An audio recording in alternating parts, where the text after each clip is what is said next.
भगवान श्री राम का ससुराल और माता सीता का मायका जनकपुर यानी आज का नेपाल एक बार फिर से अपनी जड़ों की ओर लौटने को बेताब है। 2 दशक पहले तक हिंदू राष्ट्र रहा नेपाल एक बार फिर से अपनी घर वापसी चाहता है और इसके लिए नेपालियों को योगी की मदद चाहिए।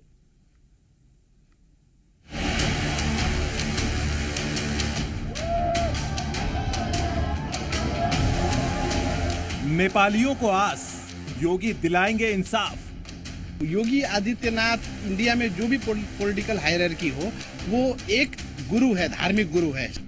चीन के चंगुल से मुक्त कराएंगे योगी। अब बहुत जल्द ही राजा जो है राजतंत्र यहाँ नेपाल में जरूरी है और आएगा भी। राजसत्ता अगर नेपाल में आएंगे तो हिंदू राज्य भी कायम रहेगा। ये हिंदुत्व के लिए एक नेपाल ही नहीं पूरी दुनिया में सब हिंदूवादी सब लोग सामने आएंगे। नेपाल क्या फिर से हिंदू राष्ट्र बनने वाला है और नेपाल के लोगों को इसके लिए योगी आदित्यनाथ से ही उम्मीद है। ऐसा हम नहीं कह रहे हैं, बल्कि नेपाल में लहराती योगी आदित्यनाथ की तस्वीर बयां कर रही है। और आगे भी यही कहेंगे कि गर्व से कहो हम हिंदू हैं। हमें कोई संकोच नहीं है। भारत के पड़ोसी मुल्क नेपाल में फिर से राज सत्ता की वापसी को लेकर प्रदर्शन हो रहे हैं। सबसे खास बात यह है कि इस प्रदर्शन में उमड़ी भीड़ के हाथों में योगी आदित्यनाथ की तस्वीरों वाले पोस्टर हैं, जिस पर राजतंत्र पुनः स्थापित करें योगी आदित्यनाथ का संदेश लिखा था। अचानक नेपाल में राजतंत्र की वापसी की डिमांड और उसे पूरा करने के लिए योगी से मांग आखिर कैसे हुई, इसके लिए पूरा मामला समझिए। आरोप है कि नेपाल में मौजूदा केपी शर्मा ओली की सरकार की नीतियों और भ्रष्टाचार से लोग परेशान हैं। करप्शन ही नहीं, राजनीतिक अस्थिरता के चलते भी नेपाल के कई लोग राजशाही फिर से लागू करने की मांग कर रहे हैं। इसके लिए हजारों लोगों ने नेपाल के पूर्व राजा ज्ञानेंद्र के समर्थन में सड़क पर प्रदर्शन किया। पोखरा से काठमांडू लौटने पर राजावादी संगठनों और राष्ट्रीय प्रजातंत्र पार्टी ने रैली निकाली। इस दौरान लोगों के हाथों में जो पोस्टर थे उनमें योगी से भी नेपाल में राज सत्ता लाने में मदद की अपील की गई है। निराशावादी जो गवर्नमेंट से, जो राजनीतिक दल से, बड़े दल से जो आदमी निराश है वो लोग आए हैं, अपने राजा को खोज रहे हैं। 63-64 का जो आंदोलन हुआ वो आंदोलन का जो दौर था वो राजा को हटाने के लिए, राजा ये इस हिंदू राष्ट्र को हटाने के लिए नहीं था। हिंदू गणतंत्र ले आकर के जो कि धर्म को जो है व्यापार इन लोग बनाए, जो जिस देश में जो स्वाधीनता जो था वो स्वाधीनता का नष्ट किए सब, उसी के विरोध में आज हम लोग एक विश्व भर एक हिंदू राष्ट्र नेपाल और नेपाल राजतंत्र के हम लोग आवश्यक मानते हुए गणतंत्र जिस तरह से हम लेके हम लोग मिलकर लेके आए। राजनीतिक दलों ने यहाँ पे जो गणतंत्र के नाम में जो लूट तंत्र मचा रखा है, इससे आजित होकर जनता जो है अभी हिंदू राष्ट्र सहित का राज संस्था का मांग करके सड़क में आंदोलित है। दुनिया जानती है कि हिंदू धर्म और सनातन की धर्म ध्वजा मौजूदा वक्त में योगी लेकर चल रहे हैं।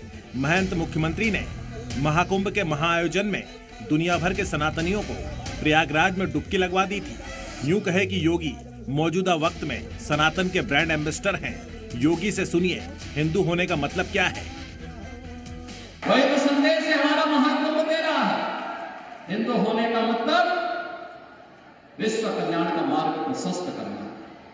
हिंदू होने का मतलब भारत की एकता और अखंडता की गारंटी देना।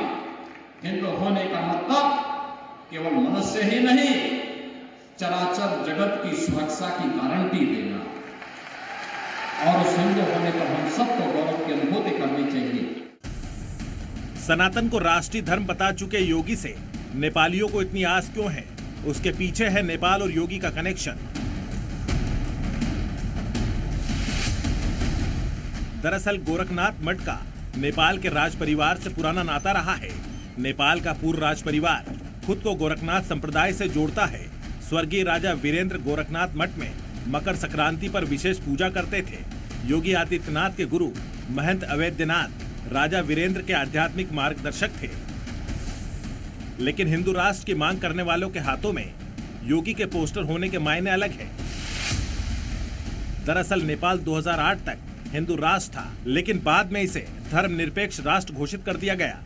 योगी ने 2015 में इस फैसले का विरोध कर नेपाल को हिंदू राष्ट्र बनाए रखने को कहा था।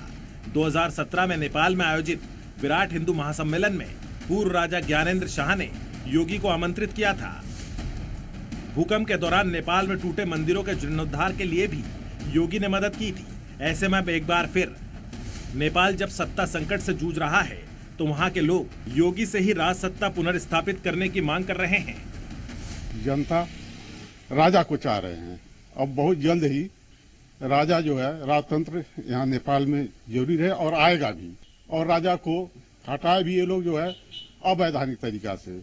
अगर जो है जनमत संग्रह आज करा दिया जाए तो राजा फिर जो है अपने गद्दी में बैठ जाएंगे। नेपाल देश को चिनाने के लिए हिंदू राज्य जरूरी है। राष्ट्र संस्था नेपाल में स्थापना की जरूरी है और राष्ट्र संस्था अगर नेपाल में आएंगे तो हिंदू राज्य भी कायम रहेगा। कभी भारत का पक्का दोस्त रहा नेपाल पिछले कुछ सालों में चीन के कर्ज के तले दब गया है।